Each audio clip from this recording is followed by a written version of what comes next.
Would you have a look at that handsome guy that you're looking at right here on your screen? That is a picture of me. It is an NFT on the Sui blockchain.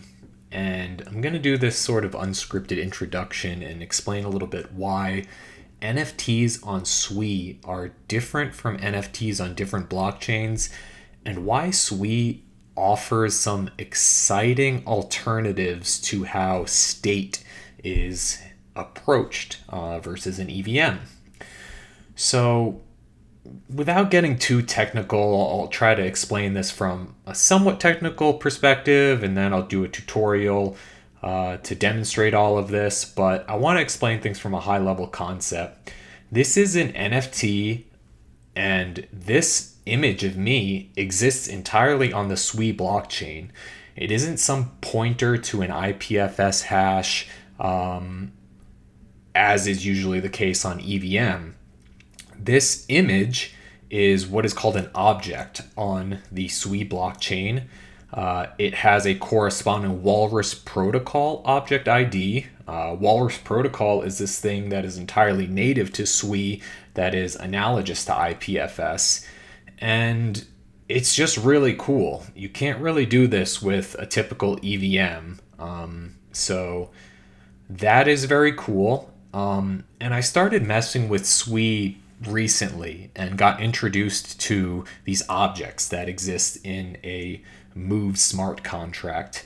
And it really reminded me of this ERC6551 EIP that I've become a huge fan of.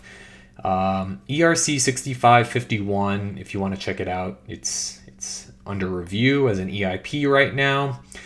What it does is it introduces this concept of token bound accounts.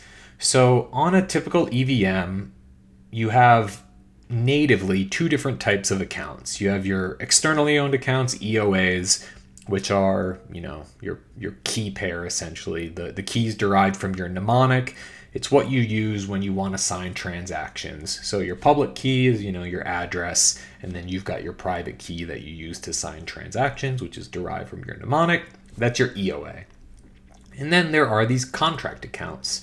Contract accounts you can think of as just the address of a smart contract where you can send funds to, or you can reference state from that contract.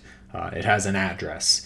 What ERC6551 does is it introduces this concept of token bound accounts.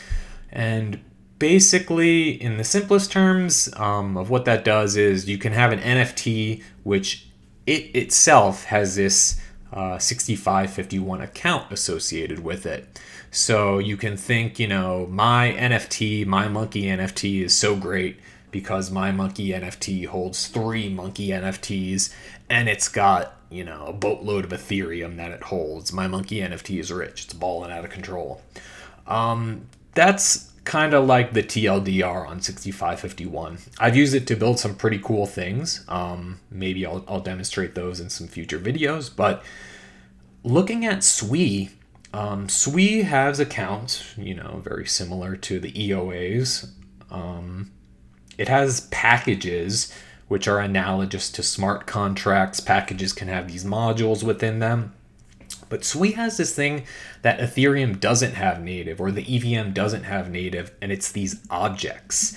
And that's going to be something that I maybe try to really focus on in this tutorial. These objects are things that have unique identifiers on the Sui blockchain.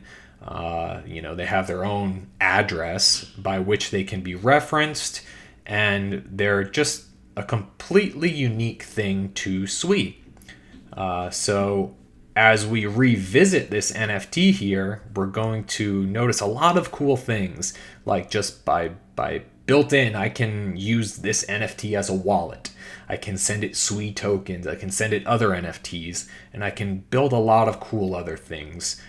So hopefully that will start to kind of sink in a little bit. Sui has been exploding at the time of recording in this in value, the token. And I've just noticed not a lot of people are familiar with it. So I think it's cool and it's exciting. I think the Walrus Protocol is particularly incredible. So hopefully this will be an introduction to Sui for some people.